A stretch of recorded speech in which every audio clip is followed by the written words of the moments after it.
Retire IAS Alok Shukla ने surrender कर दिया है। विशेष कोर्ट में आलोक शुक्ला ने सरेंडर किया है। ईडी ने आलोक शुक्ला को गिरफ्तार कर लिया है। सुप्रीम कोर्ट के आदेश पर सरेंडर किया है। इस वक्त की बड़ी खबर आपको बता रहे हैं, जो छत्तीसगढ़ नान घोटाले से जुड़ी बड़ी खबर है। रिटायर्ड आईएएस आलोक शुक्ला की गिरफ्तारी, जी हां, सरेंडर कर दिया है उसने और विशेष कोर्ट में आलोक शुक्ला ने सरेंडर किया। ईडी ने आलोक शुक्ला को गिरफ्तार भी कर लिया है।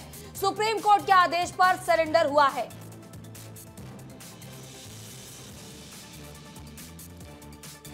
तो इस खबर पर ज्यादा जानकारी के साथ हमारे सहयोगी नितेश गर्ग हमारे साथ जुड़ चुके हैं। नितेश, नान घोटाले मामले में रिटायर्ड आईएएस आलोक शुक्ला ने अब सरेंडर कर दिया है और ईडी ने गिरफ्त में भी ले लिया है, क्या कुछ अपडेट? देखिए, तीसरी बार सरेंडर करने पहुंचे थे रिटायर्ड आईएएस आलोक शुक्ला और ये तस्वीर आप देख रही हैं, ये ईडी के विशेष न्यायालय की है। जस्टिस अमरूधर चौहान की बेंच है, यहीं पर लगातार तीसरी बार वो आए थे और देखिए अब उनका जो है आवेदन स्वीकार कर लिया गया। इसके एहतियातन के तौर पर भारी सुरक्षा बल भी यहाँ पर आप देख सकते हैं, सीएएफ के हैं, पीछे वहाँ अलग जवान दिखाई दे रहे हैं और कोर्ट में भारी गहमा गहमी का माहौल है। क्या कुछ हुआ है, कोर्ट ने कैसे आवेदन स्वीकार किया है, क्या कुछ अंदर चीज़ें चली, ये जानने के लिए हम बचाव पक्ष की वकील अपर्णा दीवान है हमारे साथ, उन्हीं से बातचीत करेंगे। मैडम, तीसरी बार में आखिरकार सरेंडर आवेदन स्वीकार किया, क्या कुछ हुई बातचीत, क्या कुछ जो है प्रक्रिया हुई? 19 सितंबर को हमने एप्लीकेशन डाला था आत्मसमर्पण के लिए, पर डायरी ईडी दिल्ली के पास थी, इसलिए इसमें आत्मसमर्पण के आवेदन पर कोई कार्रवाई नहीं करते हुए 22 तारीख के लिए स्वतंत्र किया गया था आवेदक को। आज ईडी के कर्मचारी और अधिकारी यहाँ उपस्थित हुए डायरी के साथ में, उसके साथ ही हमारा आवेदन आज स्वीकार किया गया है। ईडी के लोगों ने जो विधिक कार्रवाई उनकी ओर से करनी थी, वो सारी कार्रवाई करने के उपरांत उन्होंने 14 दिन की कस्टडी की मांग की है।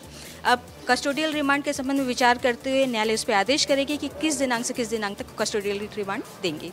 यानी सरेंडर स्वीकार कर लिया? जी हाँ, सरेंडर स्वीकार कर लिया है। अच्छा, और अब जो है आगे की क्या विधि होगी? रिमांड लेने के बाद गिरफ्तार किया जाए, क्या कुछ विधि होती, जरा कानूनी लिहाज से समझ। अभी उनको गिरफ्तारी तो कर ली गई है और गिरफ्तारी के जो आधार देते हैं वो भी दे दिया गया है, अरेस्ट ऑफ मेमो भी दे दिया गया है।